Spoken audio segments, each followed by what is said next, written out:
Is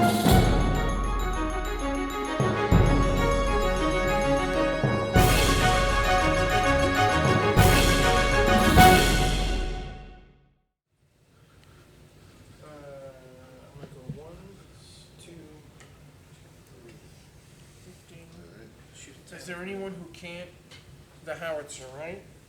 The howitzer cannot. 20 minus 4, 16. 16, so So 1.5 to 1. 1. Adjacent and minus 2, so. 8. Yeah, all right. R. R. Treat. So 1. Oh, I should go ahead and consider this other one, shouldn't I? 1.5 to 1. 7 minus 1. This is the one where the machine guns can fire? And the Is 18 R. minuses? 18 minus an MG. What? Just in one platoon. Oh my gosh. What's the name of the system? It's Death Ride Normandy. Death Ride Normandy. Okay. And how many maps? Talking how many maps? No, it's This right here is 24 maps. That's a half-scale rendering. 24 standard size maps. Yes, Okay. with more to come. It's a very large project. Yeah, I can see. So can you please explain to me the rules in 5 minutes? No, I'm just kidding. This book's right here. Yeah, ultimately, the rules are, kill the other guy more than he kills you. That's as simple as it gets. Well, what interested me in the game was the fact that I was in the same room that they were playtesting the Death Ride Curse system, which is 330 meters per hex, plus platoons or company scale. And we had an Army colonel, Army captain, Army sergeant, were all talking about how the game was able to replicate, what they would have experienced on the battlefield. So that got me interested in the game. Oh, I was okay. really enjoying it. Wow. So the units are, what's the unit scale here? Platoons? Scales platoons. Platoons. Let's see here. Let's. And you can build them up into companies if you'd like. We have naval gunfire ships and landing craft. And they come right down the beach. Oh, I see. That's our landing craft rally area, where they form up out of the transports and come down the They beach. come down the beach. You roll for drift, and you roll to see if they get swamped. So the units will get mixed once in a while. Oh, yeah, a lot, yeah. completely. They get very mixed up. And do you have them color coded by, I don't know, by battalion or something? By battalion. Okay, yeah.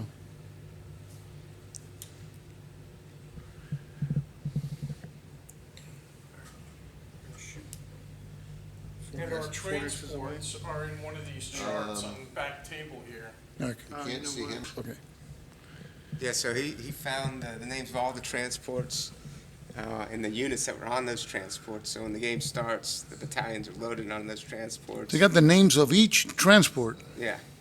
And then there's the LCV. and from them they're landed there into the landing craft. landing craft. Wow. Then they go to the landing craft rally area that you saw a minute ago, and then down the beach. Boy. +2. So you got here what do you call it? S3. So the boats, the The transport. transport chart. Yeah.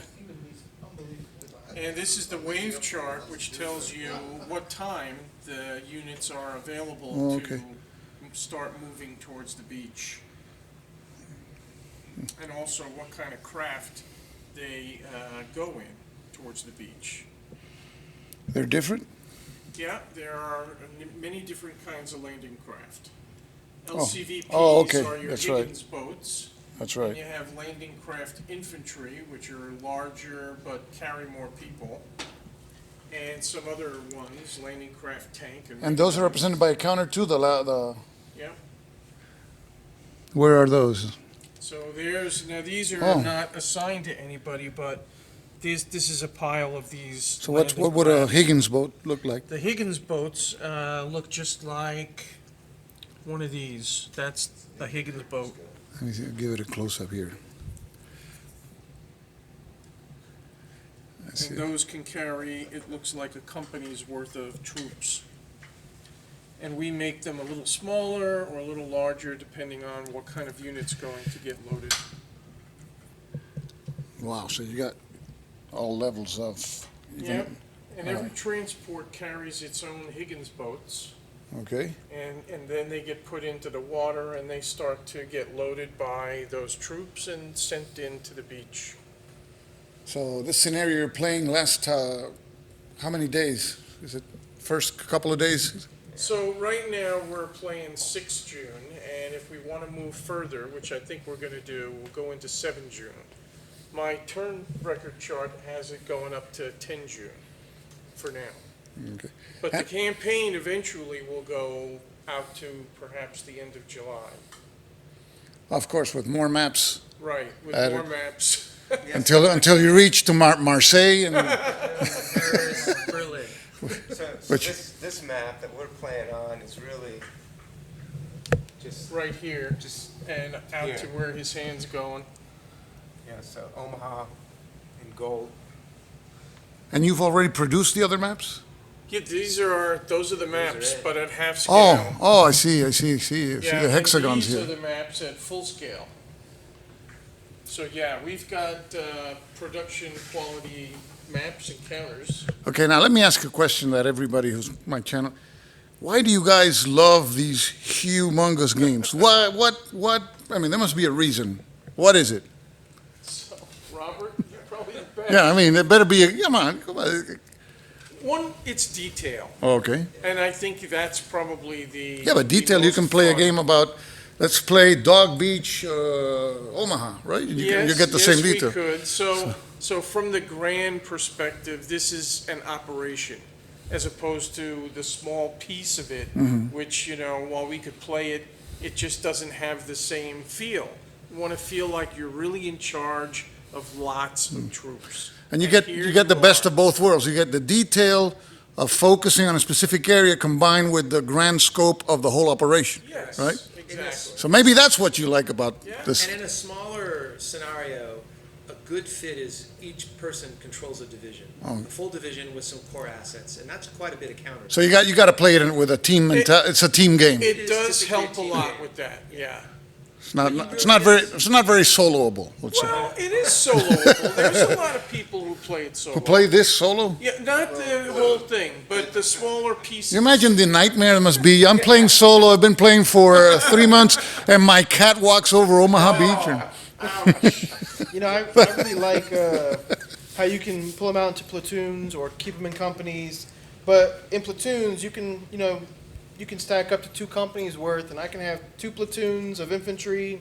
I can have engineers. I can add in an anti-tank gun if he lives, and a company of tanks. So that's 2 companies total, and I can have a good old strike force. And to have the flexibility of combining or breaking down.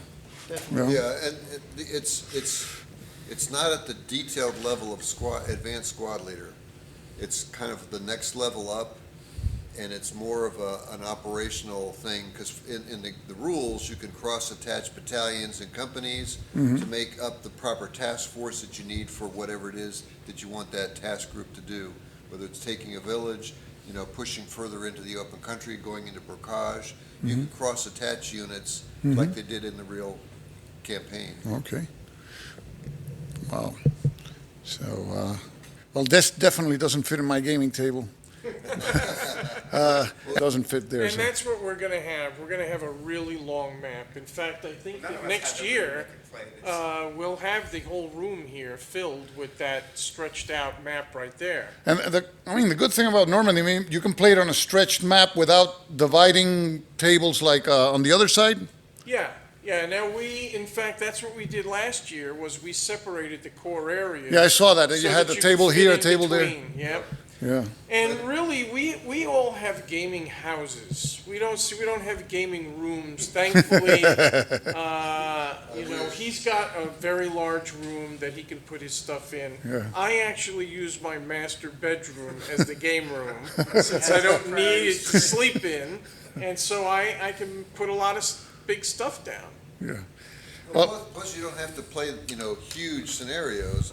The games do include smaller scenarios that you can play, on a relatively small Yeah. surface. Yeah, you can play a small four-map scenario Yeah. whenever you want, and if you don't have time for the bigger 16-map scenario, of course.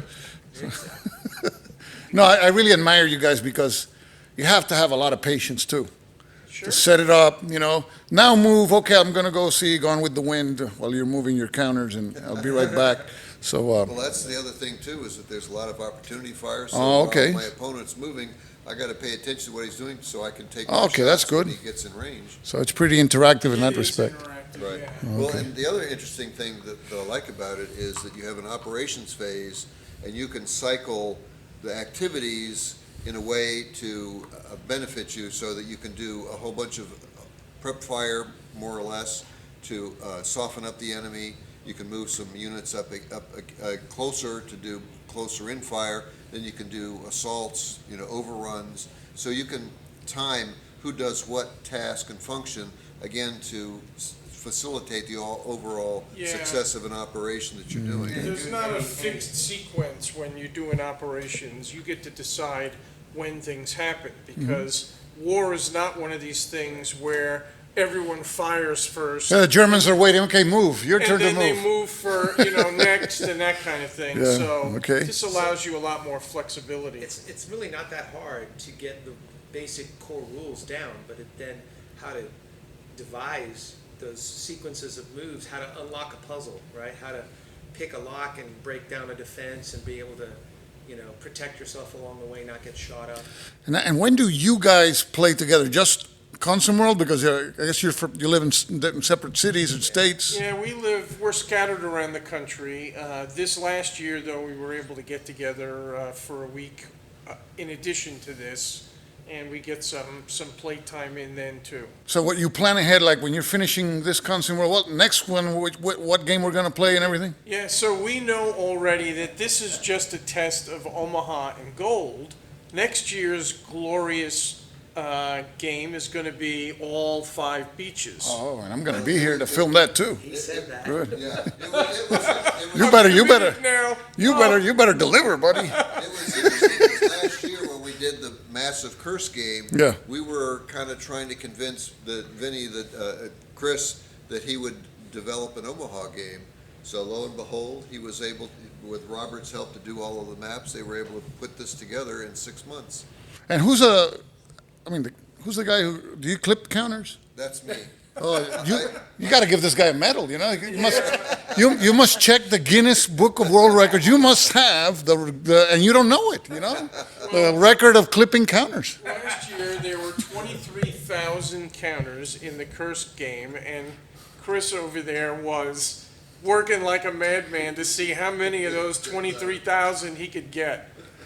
You imagine if this was a mass-published game, there would be some idiot that say, "Hey, you got an error in counter number 14,252, buddy."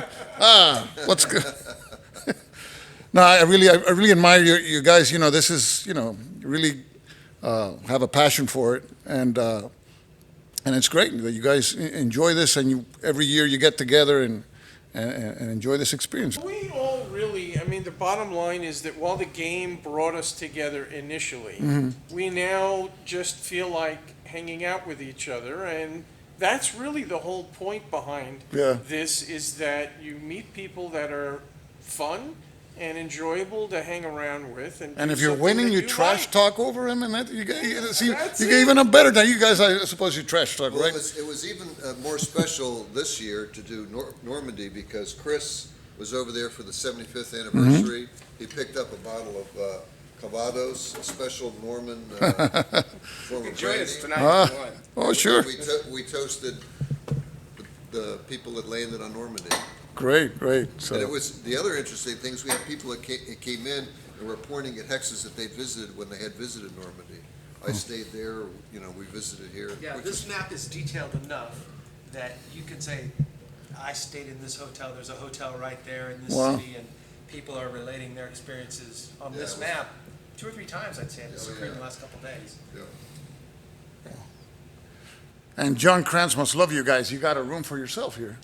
Yeah, we've been in here, I guess, for the last 3 or 4 years. And Okay, in a so the way, first it's one nice. was the curse game then? Yeah. Okay. Yeah, I mean, I started out there with some other things and the curse game. And eventually we got moved in here and we've been here for about 4 years. I think 4 or 5 This years. is the 5th year, This is the 5th year. because you were here in Yeah. 2015, which was the first time I came. Yeah. Okay. Well, so the name is Death Ride D-Day or something? This is Death Ride Normandy. Death Ride Normandy, And because it it will be made up of many games. was the Death Ride series. Yeah, the Death Ride series. Yeah. Okay, great. Well, I wanna thank you for letting me film this, and because this is truly amazing, and we don't see things like this very frequently, and it is at these gaming conventions that you see something so special. You know, that bonds people that live in different states, and they come together once a year and play these games. And obviously, you guys are having a great time. And that's the whole purpose of the hobby, anyway. I mean, we play games, and games are played for fun.